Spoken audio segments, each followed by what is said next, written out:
You might think that rolling up your performance measures or KPIs into a weighted score or a composite index is a great strategy to simplify your dashboard, to deal with lots of measures, or to create proxies for intangible goals.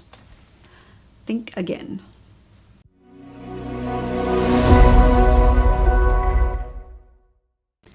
An index or a composite score is the term that we give to a measure that is computed by taking a weighted sum or a weighted average of a collection of other measures or scores.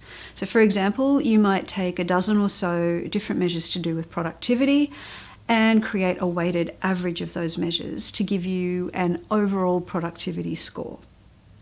Or you might create a business unit performance index for each of the business units in your company or organisation based on weighted scores of all their relevant measures. Now, it might sound like a good idea, but it isn't. And here are 3 reasons why indexes and scores are a bad idea. Reason 1 is that a composite index hides the real problem of too many measures.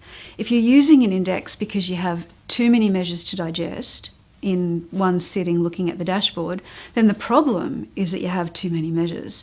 Performance measurement is not about measuring everything that you can. It's about measuring only those things you can and should and will do something about.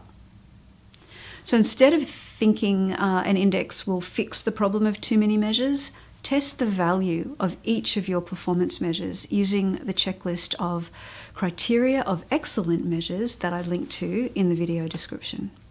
Reason 2 is that a composite index hides the real signals of change. The signal that your index gives you will be a very diluted average of the signals of all the underlying measures. Now, if you have one underlying measure tracking very well and another underlying measure tracking very poorly, they'll average each other out. So rather than fooling yourself with KPI indexes that cancel out the real signals, use simple formatting to highlight the signals in each underlying measure. And that will make it easy to focus just on those measures that really do need your attention and not having to look at every single one. You can learn how to do this from dashboard guru Stephen Few at perceptualedge.com. Reason 3 is that a composite index hides the tangible results that you're trying to monitor. When you look at an index or score, it's usually a rolled up summary of a broad performance area like productivity or customer experience or financial performance. But these broad performance areas aren't tangible or actionable. It's the specific performance results that lie within these domains of performance that you need to always keep your eye on. They are the reason that you're measuring anything at all. So instead of wrongly assuming that you can take action from a KPI index, align your performance measures and your strategic initiatives to specific performance result statements instead. And that way you maintain that actionable link between strategic targets and strategy execution using the feedback from each relevant measure.